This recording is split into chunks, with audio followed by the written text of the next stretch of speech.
When you talk about the growth of conservatism, a large part of the population is indeed conservative. So young, people, so young. But yes, the idea that young people want to break the rules is an invention of American advertising from the 60s. That's not true. Young people are the easiest human beings to convert to any kind of ideology, authoritarian, including political. You also have huge polarized sectors. You have newsrooms that, when so free, light and loose, it becomes very clear the total adherence to a certain political figure. That's obvious. Today, what is the role of religion, of religiosity? What is the space of religion today?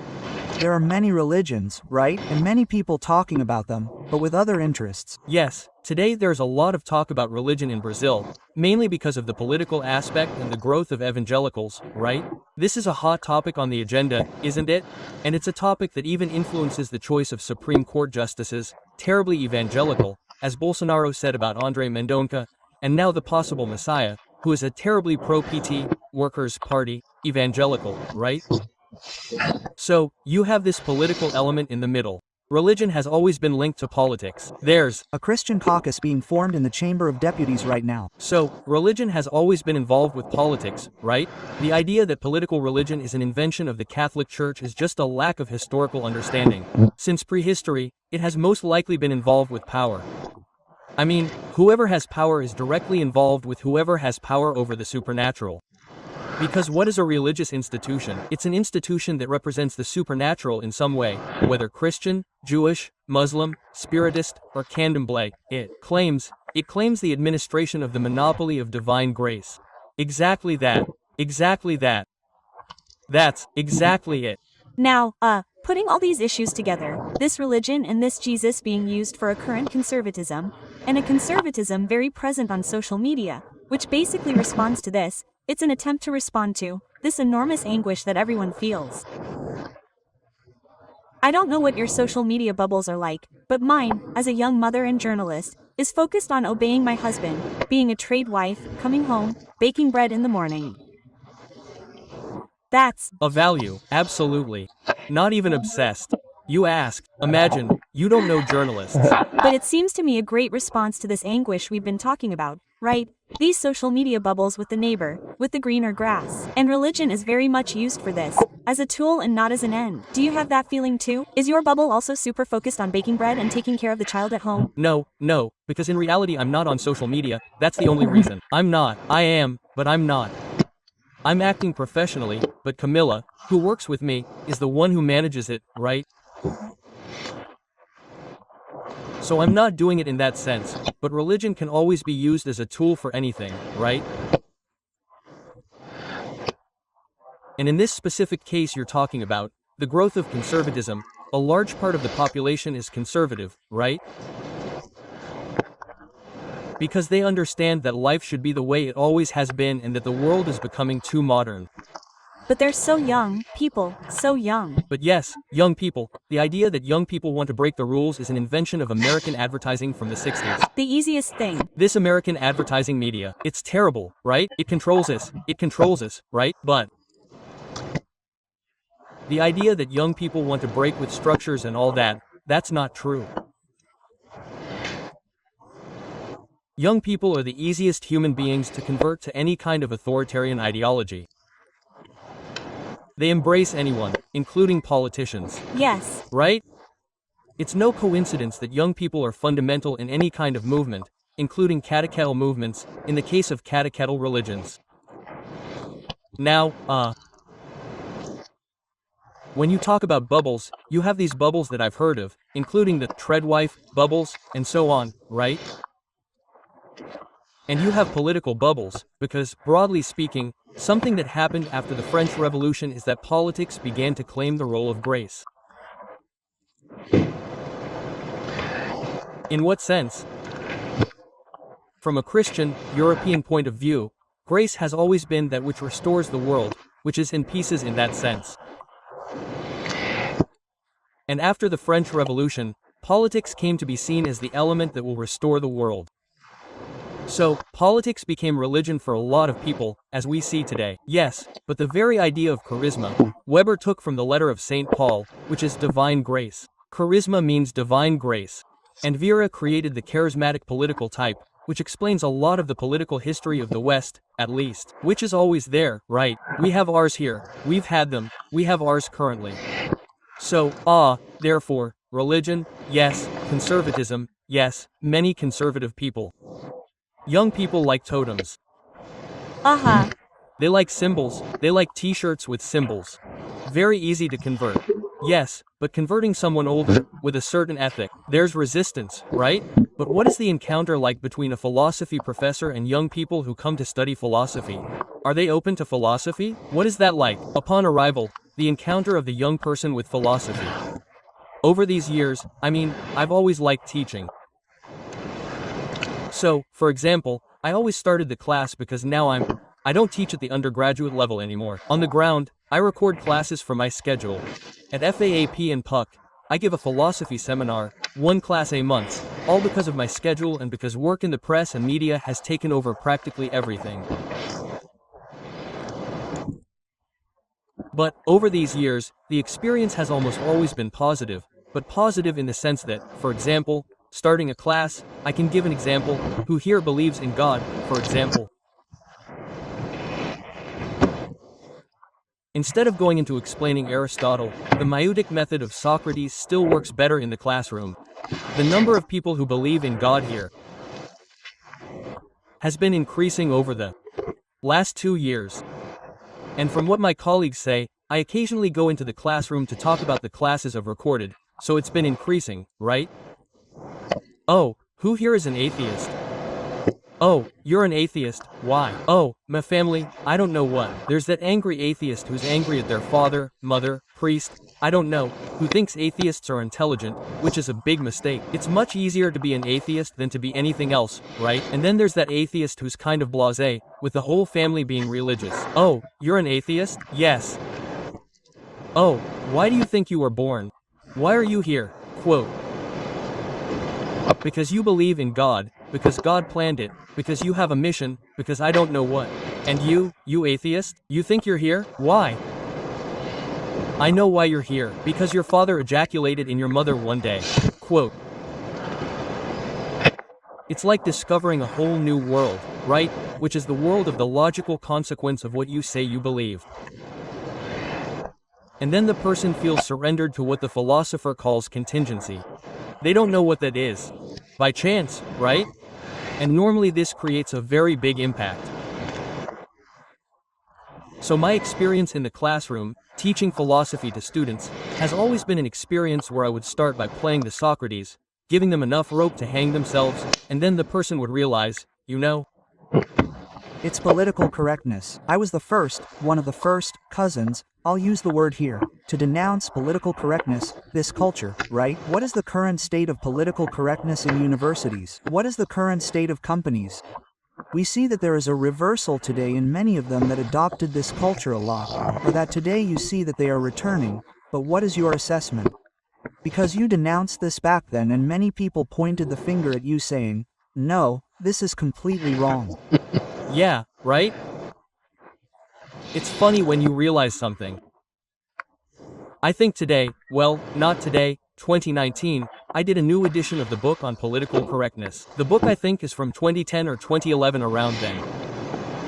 I was impressed because it seemed more current in 2019 than in 2011.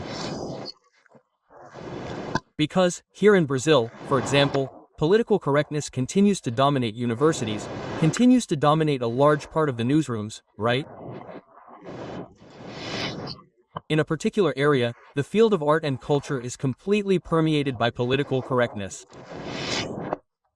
And here in Brazil, it's not just here, but I'm talking about us here, political correctness has become legally correct. So, violating political correctness today isn't just a matter of suddenly being isolated in the university, which is another mistake. It's when people say that the university is a space for free thought, right? That's more or less believing that the earth is flat, isn't it? The university hasn't been a place of free thought for many years. Maybe it was at some point, but less and less so. Maybe one day it will be again, I don't know. We are lost in this. In the freedom of thought in the university. For now, yes. Why? Because of the dominance of certain groups in universities. Without understanding, I would say there are two causes. One cause is external to ideology, which is the fact that there are people there struggling to survive, pay bills, earning poorly, and they felt invisible. Many don't necessarily enjoy teaching while being swallowed up by the ever-increasing bureaucracy coming from the Ministry of Education, right? Making deals to get positions and be part of political alliances, you know? With corporate connections, internal politics. And on the other hand, the ideological issue, right? The humanities world is completely dominated by the left. If it were the right, the effect I'm trying to describe wouldn't be any different, right? And in that sense, there are topics you simply can't discuss, you can't touch on. Like, if you want to question the understanding of the Russia-Ukraine war, Israel, Hamas, you can't discuss that because the understandings are very rigid on matters of war, I mean. Or if you want to discuss, for example, why Trump was re-elected, the only thing I can say is because Americans are stupid and Trump is a fool. If you want to analyze it a little better, the doubt always lies in the fact that they'll put you in a box. Like here in Brazil, if you don't suck up to the PT, Workers' Party, you're a Bolsonaro supporter. If you don't pray at the feet of Saint Bolsonaro, you're a PT supporter. That's what I mean, right? It's always a box. You're always in a box. Therefore, the university is very much dominated by political correctness. But I think there's a step further today, which is that political correctness transforms into legal contention. You can be sued for a phrase you wrote, or for a video you recorded, or for something you said in class. It can happen. The public prosecutor's office can come after you. Someone can file a complaint. You understand? Yes. Now this issue, this polarization, that's what I was going to bring up, looking even further towards 2026. Of course, that's the issue. The election. Rod and I think the same thing because we both have the same problem. What problem? Coverage next year? Election coverage next year. You going to cover the elections? Covering band? Thanks to MITRE, it does the best coverage of all media groups on the planet. Thanks to the team. And next year is a tremendous challenge. Exactly for what you said. In Brazil, this polarization brutally impoverishes political debate. It's impressive because the so-called truths contradict each other. And in the center, where there should be open debate, a free spirit, etc., it's severely compromised. So much so that the deficit of content from previous election campaigns is enormous. My fear is that this deficit will grow even more next year, although Band will make its effort to prevent that. Now, ponder, your assessment is because this polarization mentioned by the media is happening to the world. In the United States, you mentioned Trump a moment ago, and we have a good example of that, but you see it growing steadily looking towards next year, because when we look at the polls, you see Brazilians saying they're fed up with it, but when you go to the election, the polls are always there, always competing, and this center almost doesn't exist. It disappears. I think, firstly, people lie a lot in polls. Right? No fake answers, right? To seem like, oh, I'm fed up with polarization, therefore I'm a more conscious person. Yeah, but in the end, you go to the ballot box and vote for. Yeah, in the end there's the one who hates less, which happens a lot in elections, right? The idea that the other is worse than one. Exactly. But like, I don't see any sign that polarization is going to Recede. I don't see any sign. There's even an American author named Talisi. I think it's Robert. Talisi is definitely his last name, with 2 S's at the end. He wrote a book called Civic Solitude. Still without a Brazilian translation, we would translate it as civic solitude, even though the word solitude is borrowed from English, right? Because in Portuguese it's solidão, loneliness. Here, longen is very loaded, and in English there's this expression, solitude, as positive solitude by choice, right? And not because you were abandoned. And then he defends the idea, he describes, or rather, the fact that in the United States, but it applies to us as well, the polarization today is about lifestyle. The center of identity is political identity. Especially if you are someone who, he says, wears camouflage military clothing, you are right-wing in the United States. If you are someone who frequents school cafeterias in New York, if you live in Manhattan, you are left-wing. American Democrat, right? Democrat. So he goes on to describe something that we see here. These are neighborhoods that identify you politically, stores you frequent, the type of clothes you wear, hair, language, cinema. The audience reaction in some cinemas is completely different from the reaction in others. That's right, film is impressions, including the field of culture. One of the things that really catches my attention is that those who work in the field of culture, of public thought, broadly speaking, you also have enormous polarized sectors. You have newsrooms that, when they are so free, light and loose, it becomes very clear the total adherence to a certain political figure. It's obvious, isn't it? It's obvious in the sense that, despite saying, no, polarization is a lie, polarization is in journalism, it's in intellectual life, it's in universities, and woe betide you if you're not in the clique. You might not even get to any of that group's parties, right? So, what I think is that there has never been so much lying. Humanity has never lied so much, because there's so much talk today. You quickly touched on a point that I can classify as judicial activism. The phrase, when I spoke of legally correct, exactly, right? There is judicial activism. Today we are living under a government of judges.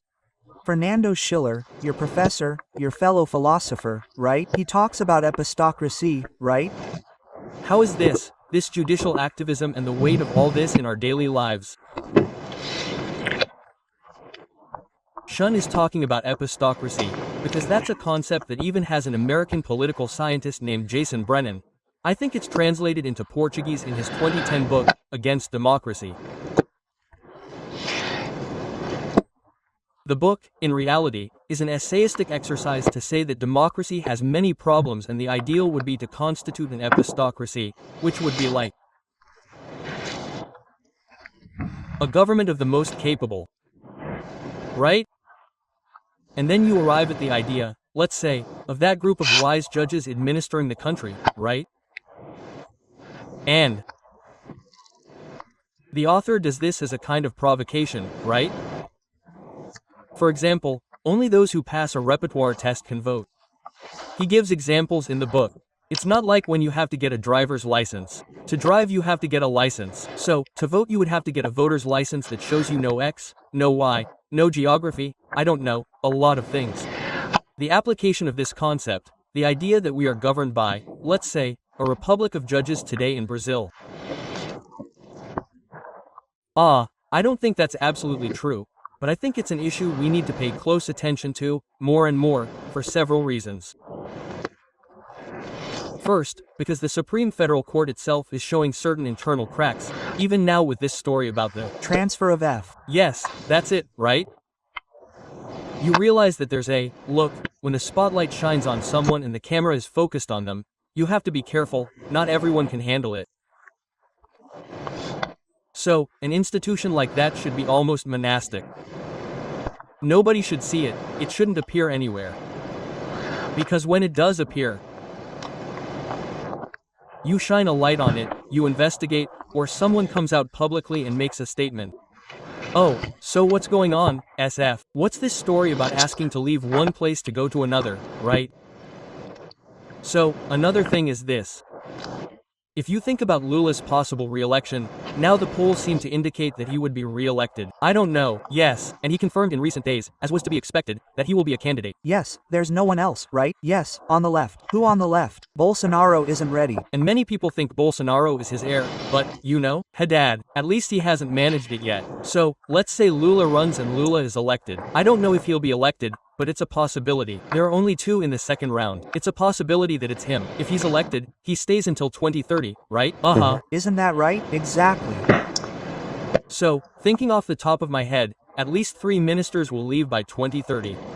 Carmen Lucia, Gilmar, and Fuchs, because they reach 75 years old, right? In other words, Lula would appoint 3 more ministers to the Supreme Court. The problem here isn't the Supreme Court, but it becomes a potential problem if you have a country with infinite re-election where a party or a president can repeat several times and appoint almost the entire Supreme Court. He's already appointed 11 in 3 governments. So, in other words, You're growing the occupation of the Supreme Court by a certain ideological group, right? But I think the problem is re-election. The structural problem here is the possibility of being re-elected for more than 2 terms, right?